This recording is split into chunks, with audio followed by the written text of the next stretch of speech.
This video is sponsored by Skillshare. Stick around till the end of the video to hear more about that.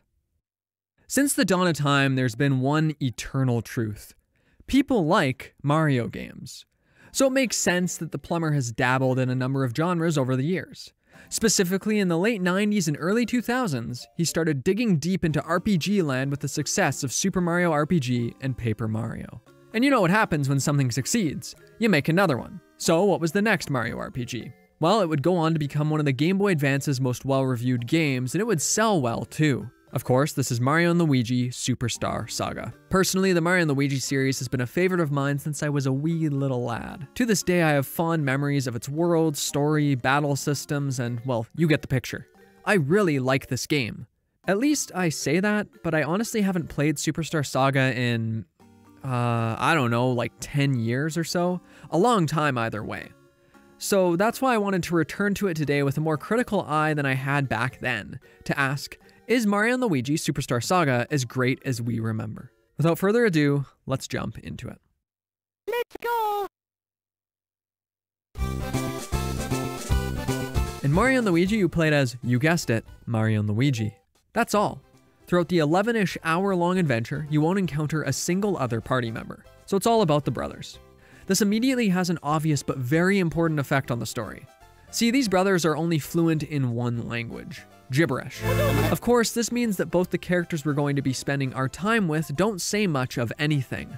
This is in stark contrast to Super Mario RPG and Paper Mario, where Mario served as the silent, flat protagonist, but surrounded himself with a variety of talkative, rounder party members. Because of this, it would be easy for Superstar Saga to lack an emotional core, for the adventure to become a bit stale as we travel with the two boring brothers across the land.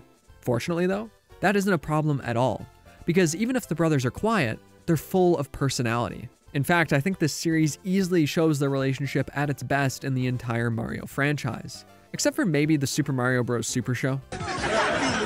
In particular, Luigi's personality is fantastic. The poor man didn't even want to come along on this adventure in the first place, but here he is, full of pizzazz. He's the butt of plenty of jokes, with a whole lot of people giving his brother a lot more credit than he gets.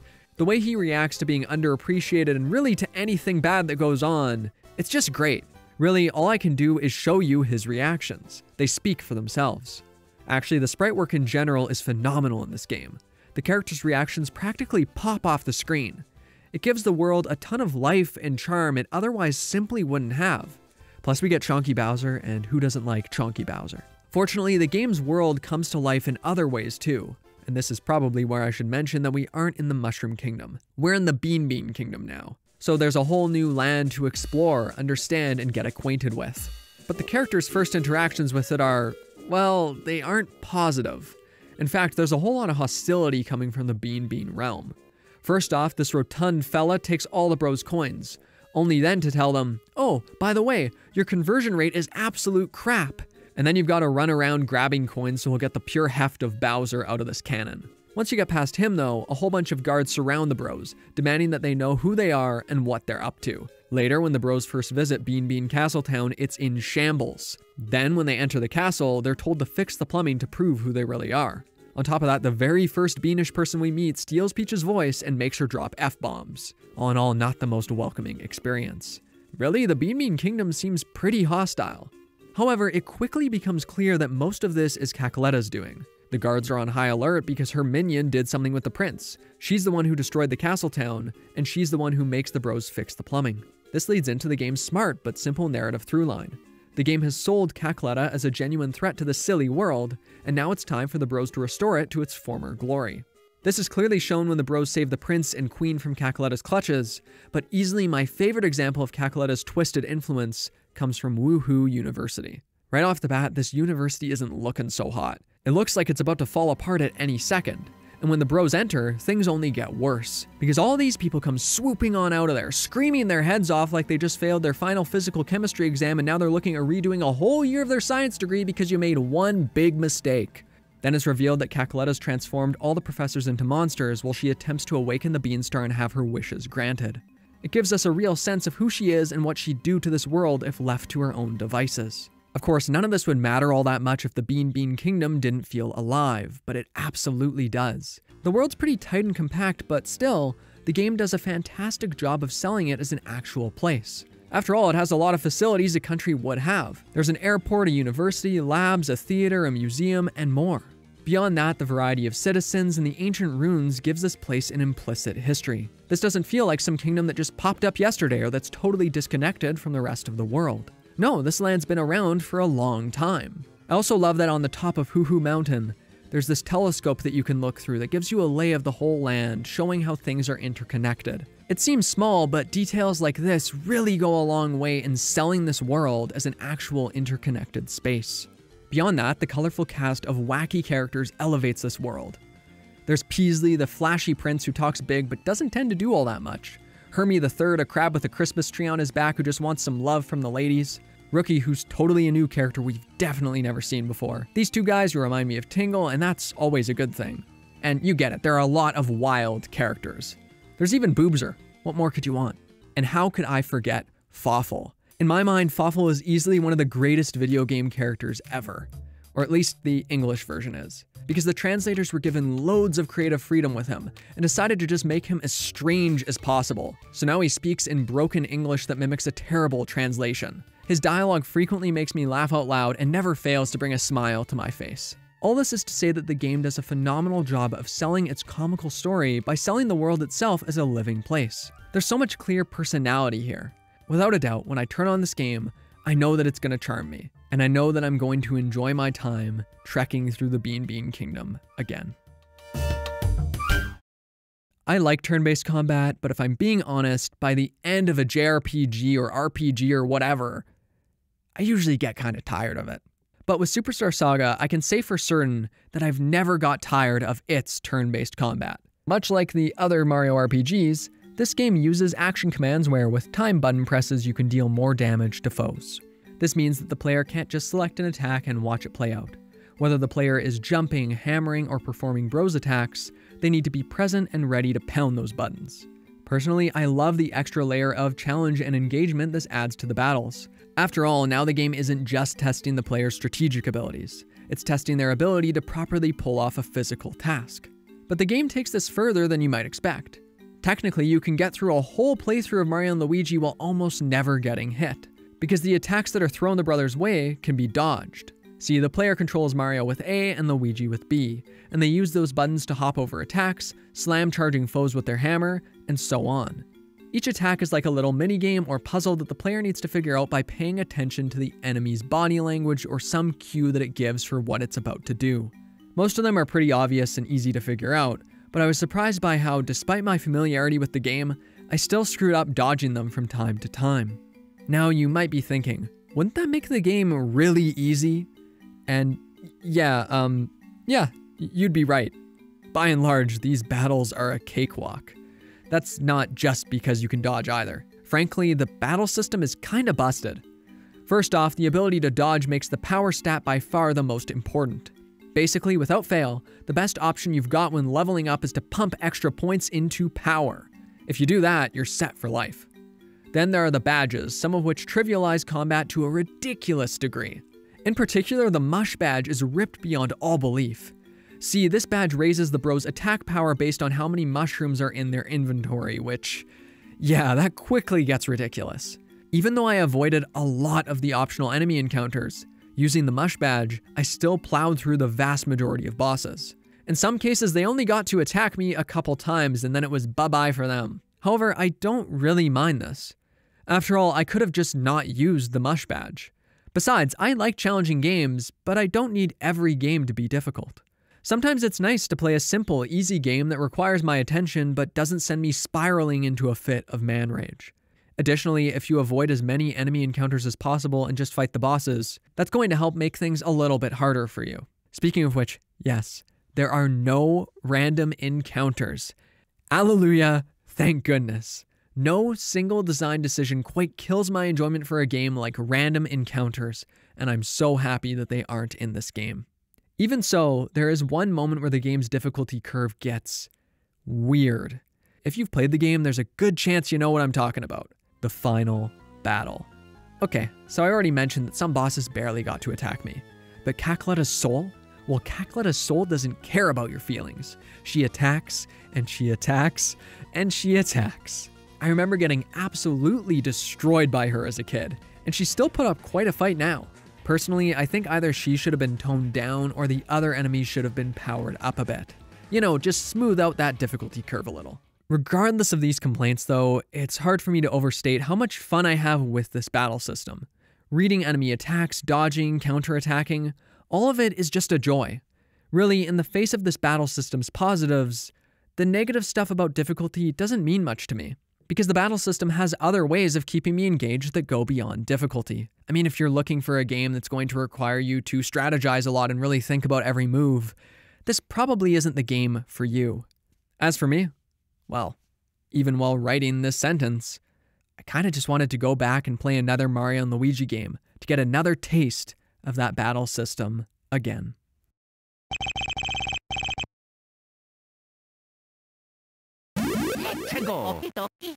There's one moment in Mario and Luigi that's subtle, but actually quite brilliant. See, this little guy gives Mario his first badge and shows him how to equip it. Even though Luigi wants one, he doesn't have one for him, and he tells Luigi that he'll have to go to the store. Here, through a joke, the writers have told the player something crucial. You can now purchase badges at the store. I really wish that I could say that most tutorials in Superstar Saga were handled like this, but they aren't. This is an outlier. Tutorials that put the brakes on the game to run you through learning something just by telling you outright how it works abound in the Beanbean kingdom. Some of them are skippable, which is good, but there are plenty that aren't skippable, and these are the ones that I have a problem with. Even worse, sometimes the game will make you think you can skip a tutorial, but nah, you actually can't. Why though? Like, why do this? I get that the game's geared towards a younger demographic, but at some point, it's time to pull those training wheels off and set us loose into the world. Or you at least gotta let us take off those training wheels ourselves. What's even weirder though is that sometimes the game just doesn't teach you things. Specifically, after using a bros attack enough, this bubble pops up that says advance. This means that you can now perform an advanced move. But as far as I know, the game never really makes it clear how you do that. Forcing tutorials for all these other things and then not even having an optional tutorial for this is just strange to me. Anyway, yeah, you get it. I won't belabor the point. Unskippable tutorials, bad. I love Superstar Saga's soundtrack. The entire thing was composed by Yoko Shimomura, who's composed the music for every Kingdom Hearts game and a whole lot of other stuff. Some tracks are remixes of previous Mario themes, but there are plenty of completely original tracks too, and they are great. The amount of range she pulls out of the GBA is astounding. Using its limited hardware, she manages to make almost every one of these areas pop to life. The battle theme in particular has been stuck in my head for over a decade now, and I'm still not annoyed with that. But there's one piece I'm not all that fond of, and that's the music that plays in Joke's End. It just keeps repeating the same simplistic tune over and over and over again. My guess is that this was done to reflect the mystique surrounding Joke's End, but eventually it's mind-numbing. Even so though, that's one piece in one part of the game that kinda annoyed me. The rest of this is fantastic. When I'm working on stuff, I sometimes just pull up the soundtrack to listen to it. It's great background music in general, and especially great background music for this game. A lot of the time, actually traversing the world feels like a bit of an afterthought in RPGs. Like traversal just serves as a way to get from story beat to story beat or from fight to fight, instead of an entertaining integral part of the experience. Or at least that's how I feel, and it's probably my biggest qualm with the genre in general. However, Superstar Saga stands in stark contrast to this, because moving around in the environment is actually fun. First off, the bros themselves are fun to control. Similar to the battles, the player controls one brother with A and the other with B. As you go, the bros unlock more abilities that will help them traverse the environments, reach new areas, and accomplish their goals. In and of itself, having them perform these moves is satisfying. I mean, I'd find myself jumping along to the music as I ran around just because I could, enjoying that crisp sound effect that accompanies each of their jumps. The weight and speed of these characters feels just right, too. The only real issue I have with the movement is that once the bros get enough abilities, cycling through all of them can get kinda clumsy. But that's really not a huge deal. By and large, controlling these characters is a splendid time. This is a big part of what makes exploration engaging, but other stuff is done as well. For example, the designers have scattered beans all over the world that the player needs to dig up. If you get enough of them, you can cache them in to get helpful battle items. Of course, this encourages the player to explore each environment thoroughly without forcing them to. However, the level design is at least as important, and there's plenty of variety here to keep the player engaged. There's Stardust Field, which serves as an introduction to the game's platforming and exploration. HooHoo Mountain, where the player needs to use tornadoes, water, and fire to navigate through this dense, platforming-intensive space. The Castle Sewers, with its focus on thorough, small-scale exploration. The Chucklehuck Woods, where the player needs to get comfortable with swapping between the bros and controlling them individually to solve basic puzzles. Woohoo University, which is a bit more complex and winding than previous places. Guarhar Lagoon, with its various branching paths and tests that require the use of new bros moves. And Joke's End, which is easily the most complex area in the game and has by far the longest, most dangerous section where the brothers need to be separated. These areas are varied in design, constantly grow in complexity, and frequently test new skills. Beyond that, the game never loses its focus on surprisingly tight platforming. In addition, there's Beanbean Field, which the player travels through to get from one place to the next. It's a small area, but it connects each piece of the world, giving the player a mental map of the whole world and an understanding of where everything is in relation to the other parts of the world. Without it, I don't think the Beanbean Kingdom would feel nearly as complete or genuine. On top of that, the game's areas are visually distinct from one another too. Each place has its own feel and aesthetic. Again, this makes it a joy to discover what's around every corner and what new section of the world we'll be running into next. The art direction in this game is truly inspired. Unfortunately though, there are sections in the game that I'm not all that fond of. First, there's this part of the game where the player needs to collect the 4 pieces of the Bean Star. The first piece is in Guarhar Lagoon, which is fine. Here, the game teaches and tests new skills, there's some platforming and battles, and then there's a boss fight to cap it all off. But 2 of the other pieces are tied to minigames, and the last one is tied to a fetch quest over Beanbean Field. I don't dislike any of these tasks, but they're pretty underwhelming. I mean, it's kinda weird when you color in a shirt and then the game's like, here you go, a piece of the Bean Star. It's just disappointing. But my least favorite section is easily in Teehee Valley, where we get everyone's favorite thing, an escort mission. The player's gotta follow Peach and keep her in their sight, stop her from walking into enemies, and guide her to the end of each room. First off, it's just frustrating to watch Peach walk directly into enemies that are clearly right in front of her. But the main frustrating part of this is that when Peach walks into an enemy, you don't just start from the beginning of the room again. Instead, you've got to run down and grab her and then start the room again. Fortunately, the section isn't very long, so it's not like I was frothing at the mouth by the end of it, but I definitely didn't enjoy it much at all. But I will say that this right here, it makes me suspicious of Peach. Maybe getting kidnapped is her thing, you know, like, oh Mario, please save me. Yeah, right, we know what you're up to. But there is one big area I haven't discussed yet. The final section of the game, Bowser's Castle. And Bowser's Castle is fantastic. It's far more linear than the likes of Joke's End, but I think that's quite fitting. It suits this moment in the narrative where we're charging towards the final boss and taking down each of their major henchmen along the way. On top of that, the vast majority of challenges and mechanics that have been presented throughout the entire game are here, integrated in the castle's dense layout. There's spikes and yellow platforms from Stardust Fields, tornadoes and extinguishing fires from HooHoo Mountain, sections where the bros separate like in Chucklehuck Woods, and I could go on.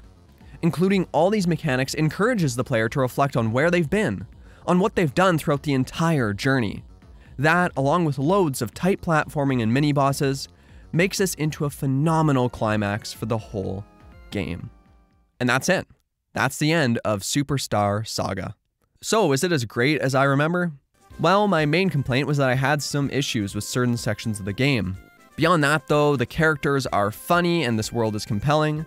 The action-oriented combat system kept me engaged throughout the game's entire run, regardless of how easy it can be. The music is by and large fantastic, and almost all the areas in this game are a joy to traverse through. All that is to say that, yeah, I think this game is great. It holds up exceptionally well, and it was an absolute joy to return to it for this video. Now it's time for the sponsorship with Skillshare. Skillshare has thousands of classes to help creative and curious people learn new skills, experiment with art forms, and explore their passions. They have classes on animation, film and video production, music creation, and more. Alright, so for some time now, I've been kind of interested in doing something in a podcast format. So I decided to check out a Skillshare class on that this week. The one that caught my eye was John Lagomarsino's course, How to Make a Podcast, Plan, Record, and Launch with Success.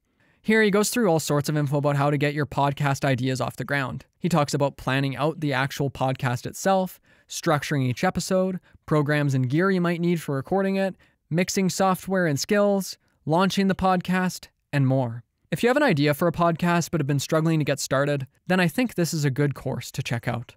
Another thing I really like about Skillshare, though, is that there are no ads. And with an annual subscription, it's less than $10 a month. Additionally, the first 1,000 people to click the link in the description will get a free trial to the premium membership. So click that link if you want to learn some stuff, and I hope to see ya for the next video.